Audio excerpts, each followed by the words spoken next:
आज राज्याचे मुख्यमंत्री देवेंद्रजी फडणवीस साहेब, उपमुख्यमंत्री आदरणीय एकनाथजी शिंदे साहेब आणि उपमुख्यमंत्री अजितदादा यांच्या सूचनेनुसार सन्मान निधीच्या वितरणाची सुरुवात आपण आजपासून करत आहोत। लाभ वितरणाची सुरुवात आजपासून होत असताना येत्या 4 ते 5 दिवसांमध्ये टप्प्याटप्प्याने आपण या लाभाचं वितरण करणार आहोत। महिला व बालविकास मंत्री आदितीताई तटकरे यांनी लाडकी बहीण योजनेच्या 7व्या हप्त्याविषयी आताच 10 मिनिटांपूर्वी अतिशय मोठी घोषणा केलेली आहे।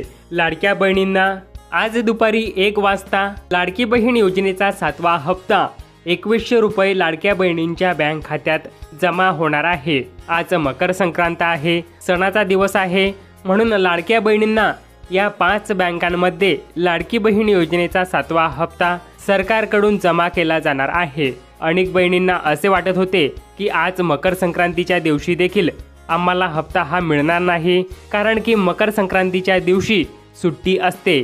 परंतु सरकारने आश्चर्याचा धक्का देत आजच मकर संक्रांतीच्या दिवशी लाडक्या बहिणींना रुपये 2100 देण्याचा मोठा निर्णय घेतलेला आहे। परंतु आज मंगळवार दिनांक 14 जानेवारी मकर संक्रांतीच्या दिवशी सुट्टी असल्या कारणाने अनेक बँकांमध्ये हे पैसे जमा होऊ शकणार नाहीत।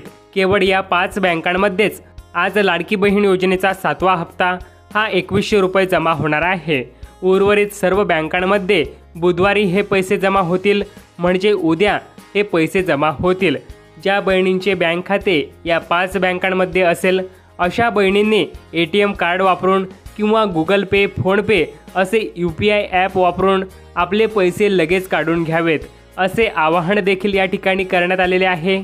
आता या 5 बँका कोणत्या आहेत, तर त्या बँकांची लिस्ट प्रशासनाकडून जाहीर करण्यात आलेली आहे। परंतु लक्षात घ्या, जर तुमचे खाते या 5 बँकांमध्ये असेल आणि तरीही तुम्हाला लाडकी बहीण योजनेचे पैसे आज मिळाले नाहीत, तर तुमचे नाव अपात्रतेच्या यादीत तर नाही ना, हे एकदा नक्की तपासून पहा। कारण की सरकारने लाडकी बहीण योजनेतील अनेक महिलांना अपात्र केलेले आहे। जवळपास 50 लाख महिला लाडकी बहीण योजनेतून बाहेर काढण्यात आलेल्या आहे। या अपात्र महिला नक्की कोणत्या, तर पहा, जर तुम्हाला तुमच्या नावावरती शेतजमीन असेल आणि तुम्हाला नमो शेतकरी महासन्मान निधी योजनेचे पैसे यापूर्वी मिळालेले असतील, तर तुम्हाला आता लाडकी बहीण योजनेचा लाभ येथून पुढे मिळणार नाही। नमो शेतकरी महासन्मान निधी योजनेत शेतकऱ्यांना दरवर्षी 6000 रुपये मिळतात। हे 6000 रुपये 3 समान टप्प्यामध्ये वाटप केले जातात। प्रत्येक 4 महिन्याला 2-2 हजार रुपये शेतकऱ्यांच्या बँक खात्यात जमा केले जातात। यात महिला व पुरुष असे दोघेही लाभार्थी म्हणून लाभ घेतात। नमो शेतकरी महासन्मान निधी योजना राज्य सरकारची एक महत्त्वाची योजना आहे। जर एखाद्या महिलेच्या नावावरती शेतजमीन असेल तर अशा शेतकरी महिलेला हे पैसे मिळतात। लाडक्या बहिणींनो, जर तुम्ही देखील शेतकरी महिला असाल आणि तुम्हाला नमो शेतकरी महासन्मान निधी योजनेचे पैसे मिळालेले असतील, तर आता इथून पुढे तुम्हाला लाडकी बहीण योजनेचा हप्ता हा मिळू शकणार नाही। म्हणजेच इथून पुढे तुम्हाला कोणतेही हप्ते मिळणार नाहीत। एवढेच नाही तर यापूर्वी तुम्हाला लाडकी बहीण योजनेचे जे काही हप्ते मिळालेले असतील, म्हणजेच जेवढे पैसे लाडकी बहीण योजनेचे तुम्हाला बँक खात्यात यापूर्वी आलेले असतील, तर ते सर्व पैसे आता तुम्हाला सरकारला परत करावे लागणार आहेत। म्हणजेच त्या पैशांची वसुली सरकार तुमच्याकडून करणार आहे। बघा, आज मकर संक्रांत आहे, बँकांना सुट्टी आहे, पण जर या 5 बँकांमध्ये तुमचे खाते असेल तर तुम्हाला आज लाडकी बहीण योजनेचे रुपये 2100 मिळणार आहेत।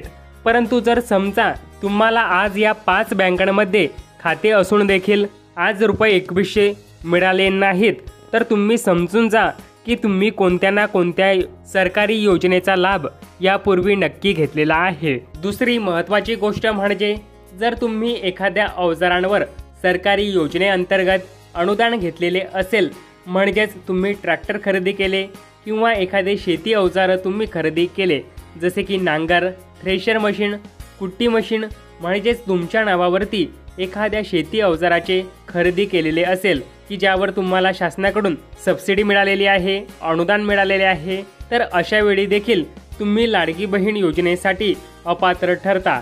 इथून पुढे लाडकी बहीण योजनेचा कोणताही हप्ता या ठिकाणी तुम्हाला मिळणार नाही, किंवा यापूर्वी तुम्हाला जेवढे पण हप्ते मिळालेले असतील तर त्यांची वसुली देखील सरकारकडून लावली जाणार आहे। आता तिसरी महत्त्वाची गोष्ट म्हणजे संजय गांधी निराधार योजना। होय, संजय गांधी निराधार योजना, इंदिरा गांधी पेन्शन योजना, श्रावणबाळ सेवा राज्य निवृत्ती वेतन योजना यासारख्या निराधार योजनांचा जर तुम्ही लाभ घेत असाल तरी देखील तुम्ही लाडकी बहीण योजनेसाठी अपात्र ठरत आहात। निवडणुका झाल्यानंतर शासनाने लाडकी बहीण योजनेचे निकष काटेकोरपणे राबवायला सुरुवात केलेली आहे। त्यामुळे अशा कोणत्याही सरकारी योजनेचा जर तुम्ही लाभ घेत असाल तर इथून पुढे तुम्हाला लाडकी बहीण योजनेचे कोणतेही हप्ते मिळणार नाहीत। तसेच यापूर्वी तुम्हाला मिळालेल्या हप्त्यांची देखील सरकारकडून वसुली ही लावली जाणार आहे।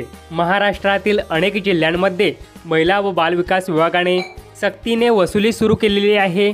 तेव्हा अशा महिलांना देखील जरी तुमचे बँक खाते या 5 बँकांमध्ये असेल तरी देखील तुम्हाला आज पैसे येणार नाहीत। आता आपण जाणून घेऊ की अशा कोणत्या 5 बँका आहेत की ज्याच्यामध्ये आज मकर संक्रांतीच्या दिवशी म्हणजे सुट्टी असली तरी देखील बहिणींच्या या 5 बँक खात्यावरती लाडकी बहीण योजनेचे जानेवारीच्या 7व्या हप्त्याचे 2100 रुपये जमा होणार आहेत। लक्षात घ्या, हा हप्ता तुम्हाला 1500 रुपयांचा नसून थेट मकर संक्रांतीचे गिफ्ट म्हणून 2100 रुपये असणार आहे। आपले सर्वांचे लाडके उपमुख्यमंत्री आणि पूर्वीचे मुख्यमंत्री श्री एकनाथ शिंदे साहेब यांच्या सततच्या आग्रही मागणीने सरकारला लाडक्या बहिणींना 2100 रुपये द्यायला भाग पाडलेले आहे। अन्यथा आपल्याला सर्वांना अजूनही 2 ते 3 महिने 2100 रुपयांची वाट पाहावी लागली असती। जर तुम्ही एकनाथ शिंदे साहेबांना धन्यवाद देऊ इच्छिता तर लगेच कमेंटमध्ये धन्यवाद शिंदे साहेब किंवा धन्यवाद शिंदे भाऊ किंवा फक्त धन्यवाद सुद्धा लिहू शकता। तर आता आज ज्या 5 बँकांमध्ये पैसे जमा होणार आहेत त्या 5 बँकांची नावे या ठिकाणी अशी आहेत। पहिली जी बँक आहे ती म्हणजे पोस्ट पेमेंट बँक IPPB, म्हणजे ज्याला आपण पोस्टाचे खाते असे देखील म्हणतो। जर तुम्ही पोस्टाच्या बँकेत खाते उघडलेले असेल तर तुम्हाला आज संक्रांतीला लाडकी बहीण योजनेच्या 7व्या हप्त्याचे पैसे जमा होणार आहेत। फक्त याच योजनेचे नाही तर इतर योजनांचे पैसे देखील या बँकेत जमा होण्यास काहीही अडचण येत नाही। परंतु या बँकेच्या सुरुवातीपासूनच एक सगळ्यात मोठा प्रॉब्लेम सुरू आहे आणि तो म्हणजे या बँकेत पैसे जमा झाल्याचा SMS वेळेवर कधीच येत नाही। पैसे जमा होऊन देखील मेसेज खातेधारकांना येत नाही। उशिराने या बँकेचा मेसेज पैसे जमा झाल्याबाबतचा येत असतो आणि म्हणून असे वाटते की त्यांचे पैसे अजूनही जमा झालेले नाहीत। अशा वेळेस तुम्ही काळजी करू नका। तुम्हाला मेसेज जरी आला नाही तरी दुसऱ्या दिवशी तुम्ही पोस्टात जाऊन तुमच्या बॅलन्सची त्या ठिकाणी चौकशी करू शकता। तुमच्या खात्यावरती रुपये 2100 जमा झालेत की नाही याची तपासणी त्या ठिकाणी करून घ्या आणि जर पैसे जमा झाले असतील तर ताबडतोब हे पैसे त्या ठिकाणाहून काढून घ्या, कारण की सध्या अनेक बहिणींच्या खात्यातून पैशांची वसुलीही केली जात आहे। अशा वेळी जर तुम्ही एखाद्या निकषात अडकलात किंवा एखादी निकष तुम्ही पूर्ण करू शकला नाहीत तर तुमच्या देखील खात्यातून पैसे हे वळते केली जाऊ शकतात। त्यामुळे पैसे जमा होताच त्या ठिकाणी पैसे लगेच काढून घ्या। त्याच्यानंतर दुसरी बँक आहे ती म्हणजे बँक ऑफ महाराष्ट्र। ही महाराष्ट्राची सर्वात मोठी बँक आहे आणि या बँकेमध्ये देखील सर्वात लवकर सरकारी योजनांचे पैसे हे जमा होत असतात। मग योजना कोणतीही असू द्या, लाडकी बहीण योजना असू द्या किंवा नमो शेतकरी महासन्मान निधी योजना असू द्या किंवा संजय गांधी निराधार योजना असू द्या, प्रत्येक सरकारी योजनेचे पैसे या बँकेत सर्वात आधी जमा होत असतात। आज सुट्टीचा दिवस असून देखील या बँकेत तुमचे पैसे जमा होतील। त्याच्यानंतर या ठिकाणी तिसरी जी बँक आहे ती म्हणजेच भारतीय स्टेट बँक ऑफ इंडिया, ज्याला आपण SBI असे देखील म्हणतो। ही भारतातील सर्वात मोठी बँक आहे। या बँकेत देखील सरकारी योजनांचे पैसे खूप लवकर जमा होतात। भारतातील सर्वात विश्वासातील बँक म्हणून या बँकेला ओळखले जाते।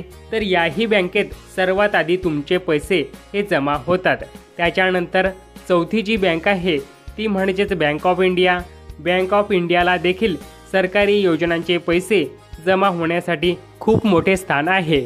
या बँकेत देखील लाडकी बहीण योजनेचे पैसे आज जमा होणार आहेत। या बँकेत ज्या महिलांचे खाते असेल त्यांना देखील आज म्हणजेच संक्रांतीला पैसे जमा होणार आहेत। त्याच्यानंतर आता शेवटची आणि 5वी बँक म्हणजे HDFC बँक ही एक खाजगी बँक आहे, तरी देखील सरकारी योजनांमध्ये या बँकेचे खूप मोठे योगदान आहे. जर तुमचे खाते HDFC बँकेमध्ये असेल तर तुम्हाला देखील आज लाडकी बहीण योजनेचा हप्ता हा जमा होईल. तर या त्या 5 बँका होत्या ज्यामध्ये आज पैसे हे जमा होणार आहेत. तर आता सर्वात महत्त्वाची सूचना, ज्या महिलांना आधी इतर सरकारी योजनांचा लाभ मिळत आहे त्या महिला लाडकी बहीण योजनेसाठी अपात्र ठरत आहेत. त्यामुळे सर्वात आधी तुम्ही पात्र आहात की अपात्र हे नक्की चेक करून घ्या. दुसरी महत्त्वाची गोष्ट म्हणजे तुमच्या खात्यात पैसे जमा होताच ते लगेच काढून घ्या, कारण की सरकारने वसुली प्रक्रिया ही सुरू केलेली आहे. त्यामुळे तुमचे पैसे तुम्ही एखाद्या निकषामध्ये बसले नाहीत तर तुमचे जमा झालेले पैसे सरकार वळते करून घेईल. त्यामुळे पैसे जमा होताच लगेच काढून घ्या. त्याच्यानंतर तिसरी महत्त्वाची गोष्ट म्हणजे जर तुम्हाला पैसे मिळाले नाहीत तर तुम्ही किमान 24 तास तरी वाट पाहावी, कारण पैसे हे टप्प्याटप्प्याने जमा होतात. सर्वांना एकाच वेळी हे पैसे मिळत नाही. कुणाला उद्या मिळतील, कुणाला परवा मिळतील, तर कुणाला तेरवा मिळतील.